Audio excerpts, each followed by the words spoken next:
एक लेडी जिसके हस्बैंड की अभी अभी रिसेंटली डेथ हुई है, वो अपने बच्चों को बचाने के लिए किसी भी हद तक जा सकती है। हेलो फ्रेंड्स, आज की हमारी movie a good woman is hard to find 2019 की एक थ्रिलर हॉलीवुड मूवी है। इस मूवी के कैरेक्टर की डेवलपमेंट देखकर आपको भी मजा आएगा। अगर आपको वीडियो अच्छा लगता है तो प्लीज इस वीडियो को लाइक कर दीजिएगा, कमेंट भी कर दीजिए, जिससे चैनल को बहुत सपोर्ट मिलता है। बिना किसी देरी के वीडियो स्टार्ट करते हैं। मूवी स्टार्ट होती है और हमारी मेन कैरेक्टर जिसका नाम है सैरा, ये हमें खून से लथपथ दिखती है। जब ये सब क्या हुआ था ये हमें आगे पता चलेगा। मूवी थोड़े से ही पास्ट में स्टार्ट होती है। सैरा अपने बच्चों को लेकर ग्रोसरी शॉप में आई हुई थी। वहां पर उसका बेटा एक चॉकलेट खाकर उसका रैपर नीचे ही डाल देता है। एक एम्प्लॉय ने नोटिस किया और ये रैपर वो सैरा को देता है। कहता है तुम्हें इसके लिए पे करना पड़ेगा। सैरा चेकआउट के लिए गई, तभी एम्प्लॉय उस पर नजर ही रख रहा था। वो अपने पैसे चेक करती है तो उसके पास बिल पे करने के लिए फुल अमाउंट नहीं है। कुछ चीजें वो बाय करना कैंसिल कर देती है। कैशियर भी उसे समझ लेती है। कहती है हम सब लोग इस वक्त से गुजर चुके हैं, तुम सिर्फ डटे रहना। सारा हमेशा अपने बच्चों का बहुत ख्याल रखती है, उन्हें रात में स्टोरीज भी सुनाती है। वो एक सिंगल मदर है तो आज रात अपने आप को प्लीज करती है। नेक्स्ट डे वो पुलिस के पास आई हुई हम देख सकते हैं। वो अपने पति के बारे में पूछ रही थी। वहाँ की पुलिस इंचार्ज उससे कहती है कुछ चीजें दबी ही रहे, यही अच्छा होता है। सैरा के पति के साथ एक इंसिडेंट हुआ था और उसकी डेथ हो चुकी है। इसके बाद नेक्स्ट सीन में सैरा अपने मदर के पास आई है। सैरा का बेटा बेन ये कभी भी एक भी बात नहीं बोलता। जब उसके फादर की डेथ हुई तो उसके साथ ही था। सैरा की मदर सैरा को लेकर बहुत ही परेशान है। उसे लगता है कि सैरा इतनी टफ नहीं है। इस वर्ल्ड में अगर उसे जीना है तो उसे टफ बनना पड़ेगा। वो सैरा को अपने साथ रहने के लिए भी इनवाइट करती है, पर सैरा को अच्छा नहीं लगता। वो समझती है कि उसकी मदर उस पर हमेशा से ही ज्यादा टफ थी। घर आते वक्त सारा और बच्चे उसके हस्बैंड के ग्रेव पर जाकर आए। इसके बाद नेक्स्ट सीन में हमारा और एक मेन कैरेक्टर जिसका नाम है टीटो, इसे कुछ लोगों पर नजर रखते हुए हम देख सकते हैं। उसने फिर जाकर एक गाड़ी चोरी की। जिन लोगों पर वह नजर रख रहा था उनकी गाड़ी से उसने गाड़ी टकरा दी। एक्सीडेंट की वजह से उन लोगों की डिक्की खुल गई। उस डिक्की से उसने कुछ निकाला और भागने लग गया। वो लोग भी उसके पीछे भागे। सैरा अभी अभी घर पहुंची थी तो टिटो भी उसके पीछे भागते भागते घर में पहुंच जाता है। उसके पास गन है तो इन्हें वो धमकाता है कि कुछ भी आवाज मत करो। उसके बाद सैरा अपने बच्चों को उनके रूम में बंद कर देती है। उतने वक्त में टिटो टॉयलेट जाकर आया। सैरा जब बाहर आए तो उसे कहता है कि तुमने कुछ भी नहीं देखा, ये सब हुआ ही नहीं, किसी को भी इसके बारे में पता नहीं चलना चाहिए। जिन लोगों से टिटो ने कुछ चोरी किया था एक गैंग के मेंबर है। वो उनके बॉस के पास आए तो उनका बॉस बहुत ही गुस्सा है। कहता है जल्दी से जाकर उसे ढूंढो। रात में टिटो फिर से सैरा के घर पर आता है। वो नॉक करता है पर सैरा डोर ओपन नहीं कर रही थी तो कहता है कांच तोड़कर मैं अंदर आ जाऊंगा। सैरा फिर डोर ओपन कर देती है। वो वॉशरूम गया और वहां से उसने एक बैग निकाला। इस बैग में बहुत सारे ड्रग्स पड़े हुए हैं। वो सैरा से कहता है मैं कुछ ड्रग्स लेकर गया था, मैंने उन्हें सेल किए और बहुत सारे पैसे उसे मिले हैं। इसके 40% वो सैरा को दे देता है। उसे कहता है तुम्हारे बच्चे हैं, तुम्हारी एक फैमिली है, तुम पर कोई भी शक नहीं करेगा। अगर मैं ड्रग्स यहाँ रखूंगा तो परफेक्टली सेफ रहेंगे, तुम्हें भी मैं 40% देता रहूंगा। सैरा इसके लिए उसे मना करती है पर वो कहता है अगर तुमने मना किया तो मुझे तुम्हें मार डालना पड़ेगा। चाकू लगाकर उसे वो धमका रहा था।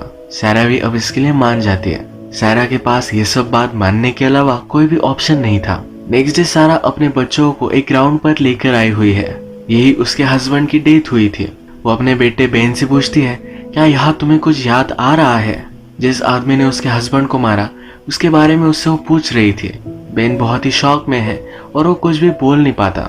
सैरा भी समझ लेती है उसका ये सब करना कुछ गलत है। आज रात टिटो फिर से सारा के पास आया। वहां पर वो टीवी ऑन करता है और हैंग आउट कर रहा था। सैरा उससे पूछती है क्या तुम मेरे हस्बैंड के बारे में जानते हो? एक्चुअली पुलिस ने सारा के हस्बैंड पर इल्जाम लगाया था कि वो ड्रग डीलर है। सैरा को लगता है कि ये पॉसिबल नहीं है, इसलिए उससे पूछती है क्या वो उसके हस्बैंड को जानता है। टीटो इसके लिए मना कर देता है। इन दोनों में बातचीत होती है जिससे सारा को पता चलता है कि ड्रग्स टीटो ने एक मॉब से चुराए हुए हैं। ये सुनकर वो बहुत ही डर जाती है। तो टीटो से कहती है कि मेरे बच्चे हैं, इन्हें मैं डेंजर में नहीं डाल सकते, मैं तुम्हें ये ड्रग्स छुपाने में हेल्प नहीं कर सकते। टीटो कहता है कि थोड़े दिन बाद ये सब शांत हो जाएगा, तुम्हें वरी करने की जरूरत नहीं है। और तुमने अपने हस्बैंड का नाम क्या बताया? वो भी तो एक ड्रग डीलर ही था। सारा उसे कहती है कि उसके साथ बेन था, वो ऐसे ड्रग्स नहीं सेल कर सकता। ड्रग्स सेल करना ये सारा बहुत ही घटिया चीज समझती है। इस पर टीटो को गुस्सा आ गया और वो वहां से चला गया। इसके बाद नेक्स्ट डे हम सारा को फिर से सुपरमार्केट में देख सकते हैं। अब टीटो ने उसे पैसे दिए हैं तो सही से शॉपिंग कर सकती है। प्रीवियस सीन में हमने देखा था कि स्टोर का एम्प्लॉय उस पर नजर रख रहा था। उस एम्प्लॉय को लगता है कि सारा के पास अब इतने सारे पैसे हैं तो कुछ गलत ही कर रही होगी। वो उसके पास जाता है और पूछता है कि तुम कितना चार्ज कर रही हो। सारा को इस पर गुस्सा आया पर इस चीज को उसने इग्नोर कर दिया। सारा और बच्चे ये आज का दिन बहुत ही अच्छे से स्पेंड करते हैं, मूवी देखते हैं, कुछ अच्छा खाना खाते हैं। सारा बहुत ही टेंशन में थी तो उसने ज्यादा ही वाइन पी ली थी। उसके वॉशरूम में ही ड्रग्स पड़े थे। ये वो करने वाली थी तभी उसकी बेटी ने उसे कॉल कर लिया। जिस कंपार्टमेंट में छुपाए हुए थे ये खुला का खुला ही रह गया। सारा का ध्यान नहीं था, उसके बेटे को ये ड्रग्स मिल गए। वो इसके साथ खेल रहा था। जब सारा ने नोटिस किया तो बहुत ही ज्यादा डर जाती है। उसने बेन से उल्टी करवाई, उसे अच्छे से उसने वॉश किया। रात में जब टीटो फिर से घर पर आता है तो सारा डोर नहीं खोल रही थी। उसने कांच तोड़ दी और वो अंदर आ गया। वो ड्रग्स के बारे में सारा से पूछता है पर सारा कुछ भी बात नहीं कर रही थी। यहाँ क्या हुआ ये उसे पता चल गया। सारा उसे बेग करती है कि प्लीज हमें कुछ भी मत करो, तुम जो भी कहोगे ये सब मैं करने के लिए रेडी हूँ। टीटो फिर उसे डायरेक्टली बेडरूम में लेकर जाता है। वो उसके साथ इंटीमेट होने की कोशिश कर रहा था और सारा उसे रेजिस्ट करती है। एक चीज लेकर उसके सर में मारती है। वो फिर भी उस पर हावी हो रहा था। सारा के हाथ में नाइफ आ गए और उसने उस पर वार कर दिया। टीटो ब्लीड होकर वही उसकी डेथ हो गई। इसके बाद फर्स्टली उसने अपने बच्चों को रूम में बंद कर दिया। अब उसे क्या करना है ये समझ में नहीं आ रहा था। तभी डोर पर पुलिस की नॉक आई। सारा के घर से शोर शराबा हो रहा था तो किसी ने पुलिस को कॉल कर दिया था कि आसपास सब घर देखते हैं, बहुत सारी मेस यहाँ पड़ी हुई है। टूटा हुआ कांच भी नोटिस करते हैं। इन्हें पता चल गया कि सारा को कोई मार रहा था। सारा कहती है मुझे किसी ने भी नहीं मारा, वो इसे रिपोर्ट नहीं करना चाहते। इसमें से एक पुलिस ऑफिसर कहता है कि तुम जैसी औरतों को या मार खाना अच्छा लगता है। सारा को इस पर गुस्सा आ गया और इन दोनों पुलिस को घर से बाहर निकाल देती है। नेक्स्ट डे वो अपनी मदर के पास आई। वो मदर से कहती है कि आज मेरी नाइट शिफ्ट है तो बच्चों को अपने साथ रखना। आज सारा को अपने बेटे को डॉक्टर के पास लेकर जाना था पर इसके बारे में वो भूल गए। उसकी मदर इस पर उसे डांटती है, कहती है तुमने अपना हाल क्या बना लिया है, तुमने उस आदमी के साथ शादी की और सब कुछ बिगाड़ डाला। तुम एक अच्छे कॉलेज में जा सकती थी, अपना एक अच्छा करियर बना सकती थी और वो निकला तो क्या, एक घटिया ड्रग डीलर। सारा कहती है कि वो ड्रग डीलर नहीं था, सिर्फ पुलिस ने ये सब कहा, इसका मतलब ये सच है, ऐसा कुछ भी नहीं है। मैं उससे बहुत ही प्यार करती थी। उसकी मदर को प्यार व्यार कुछ भी सही नहीं लगता। सारा उसे पहाड़ में जाने के लिए कहती है। इसके बाद नेक्स्ट सीन में हम देखते हैं मॉब का बॉस टीटो के फ्रेंड्स के पास आया हुआ है। उनसे पूछ रहा था कि टीटो कहाँ है। एक्चुअली इन दोनों फ्रेंड्स को टीटो के बारे में कुछ भी पता नहीं था। इससे मॉब के बॉस को कोई फर्क नहीं पड़ा और इन दोनों को उसने मार डाला। रात में सारा एक टूल्स के शॉप में आई हुई थी। वहां पर उसने नाइफ्स, एक्स ये सब बाय किया। वह एक कैशियर थी जो मजाक में कहती है कि अपने हस्बैंड को तुम्हें मारने की कोई भी जरूरत नहीं है, उसे सिर्फ घर से बाहर निकाल दो। इस डायलॉग से ये सीन बहुत ही क्वर्की बन जाता है। नेक्स्ट सीन में हम डायरेक्टली देख सकते हैं कि टीटो को अब वो काटने वाली है। दिल पर पत्थर रखकर उसे काट डालती है। मूवी के फर्स्ट में हमें जो सीन दिखाया गया था ये इसी का प्रीकैप था। इसके बाद उसने टीटो की बॉडी अलग अलग बैग्स में रखी और डस्टबिन में जाकर वो फेंक आई। अब नेक्स्ट डे सारा अपने बेटे बेन को लेकर डॉक्टर के पास आई हुई है। बेन कुछ भी बोलता नहीं इसलिए वो यहाँ आए हुए है।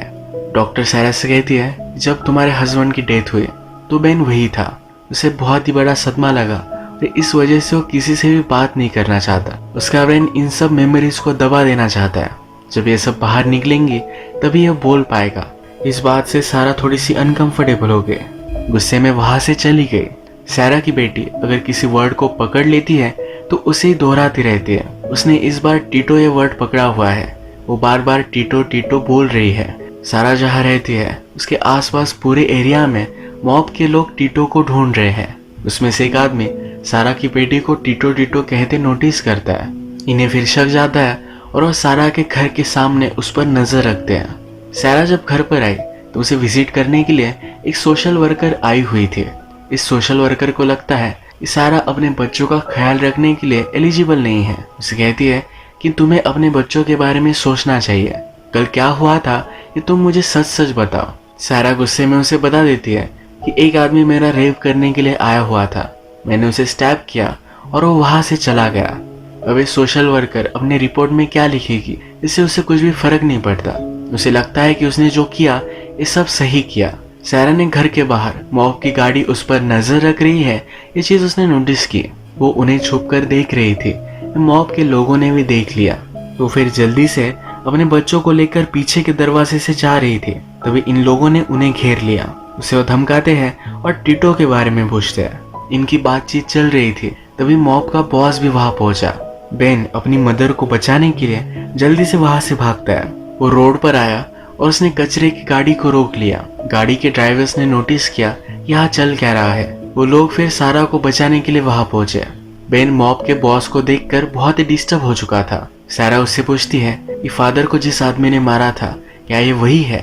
बेन इस पर हाँ कहता है। जल्दी से फिर ये सब वहां से भाग जाते हैं। वो फिर अपनी मदर के पास आई हुई थी। लास्ट टाइम उसने मदर से अच्छे से बात नहीं की तो उसे बुरा लग रहा था। वो अपनी मदर से कहती है कि तुम बहुत ही स्ट्रिक्ट थी, पर वैसे ही होना चाहिए, कुछ भी हो जाए पर तुम एक अच्छी मदर थी। हमेशा मुझे चीयर अप कैसे करना है ये तुम्हें आता था। उसकी मदर को भी बुरा लगा है। वो कहती है कि तुम में और तुम्हारे हस्बैंड में जो प्यार था ये कभी भी मुझे नहीं मिला। मैं समझ नहीं सकती थी। तुम्हारे फादर के साथ मेरे पास कोई ऑप्शन नहीं था, इसी वजह से मैंने शादी की थी। तुम और तुम्हारे हस्बैंड में जो भी था ये बहुत ही स्पेशल था। जब घर में सब लोग सो गए तो सारा के पास फिर से गैंग का एक मेंबर आया।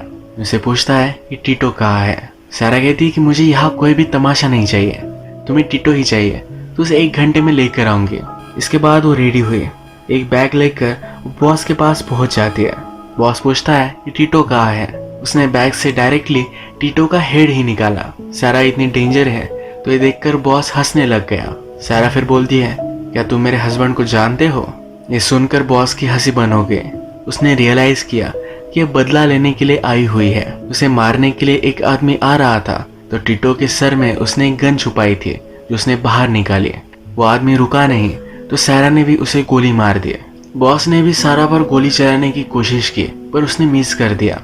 सारा बॉस पर भी गोली चलाती है। उसे मारने से पहले उससे पूछती है कि मेरे हस्बैंड को तुमने मारा क्यों। वो कहता है कि एक आदमी ने मुझसे पैसे लिए थे, उसे मैं मारने गया था पर तुम्हारे हस्बैंड से देखा नहीं गया। वो अपने काम से काम रखता तो बच जाता। उसने उस आदमी को बचाने की कोशिश की और मैंने उसे मार डाला। ये बॉस अब गन रीच करने ही वाला था पर सारा उसके सर में गोली मार देती है। सारा ने जो भी सब बॉडी पार्ट्स डस्टबिन में रखे, जब पुलिस को मिले तो पुलिस को लगा कि गैंग वॉर होगा। इस पर उन्होंने कुछ भी इन्वेस्टिगेशन नहीं की। इसके बाद थोड़ा टाइम गुजर चुका है और सारा ने अब अपने पति का बदला ले लिया है। वो पहले कंफ्यूज थी। सब लोगों को लगता था कि उसका हस्बैंड ड्रग डीलर है, पर अब उसमें कॉन्फिडेंस है। वो जो समझती थी वो सच था। उसका हस्बैंड एक अच्छा आदमी था तो अपना कॉन्फिडेंस उसे फिर से मिल चुका है। वो अपने आप का ख्याल भी नहीं रखती थी। इस सीन में वो बहुत ही वेल ड्रेस्ड है। वो फिर से ग्रोसरी शॉप में ही है। यहाँ स्टोर का एम्प्लॉय फिर से उसके पास आता है, कहता है तुम्हारा बिजनेस अच्छा चल रहा होगा। वो कहता है मुझे भी तुम्हारे साथ इंटीमेट होना है। सारा फिर अपने बेटे को एक चॉकलेट दिलवाती है। उसका रैपर इस एम्प्लॉय को दे देती है, कहती है इसका बिल तुम पे कर देना। ये एम्प्लॉय कहता है तुम सोच क्या रही हो। सारा कहती है अगर फिर से तुमने मुझसे इस तरह से बात की तो मैं तुम्हारे मैनेजर के पास जाऊंगी। उससे कहूंगी कि तुमने मेरे बच्चों के सामने अपने प्राइवेट पार्ट्स उन्हें दिखाया। ये एम्प्लॉय डर जाता है, ऐसा अगर हुआ तो उसे बहुत बड़ी जेल हो जाएगी। वो कहता है मेरा मैनेजर कभी भी तुम पर बिलीव नहीं करेगा। सारा कहती है उससे कुछ भी फर्क नहीं पड़ता। जैसे कि हमें पता है सारा की बेटी हमेशा एक ही चीज पकड़ लेती है, वही बार बार दोहराती है। वो अभी भी इस एम्प्लॉय के प्राइवेट पार्ट के बारे में दोहराने लग जाती है। इस चीज से एम्प्लॉय बहुत ही डर जाता है। इसके बारे में वो कुछ कर भी नहीं सकता। ये मूवी का लास्ट सीन था और इससे हमें पता चलता है सारा की किस तरह से डेवलपमेंट हुई है। उसकी मदर उससे कहती थी कि तुम्हें टफ बनना है, उसी तरीके से वो टफ बन चुकी है। उसने अपने हस्बैंड का बदला लिया। कोई भी आदमी उसे कुछ भी कहकर जाएगा ये वो पॉसिबल नहीं होने देगी। इसी तरीके से मूवी एंड होती है।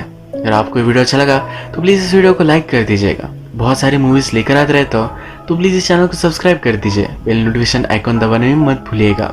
हम फिर से मिलेंगे और एक नई मूवी के साथ। तब तक के लिए थैंक यू और आप अपने आप का ख्याल रखिए सारा की तरह।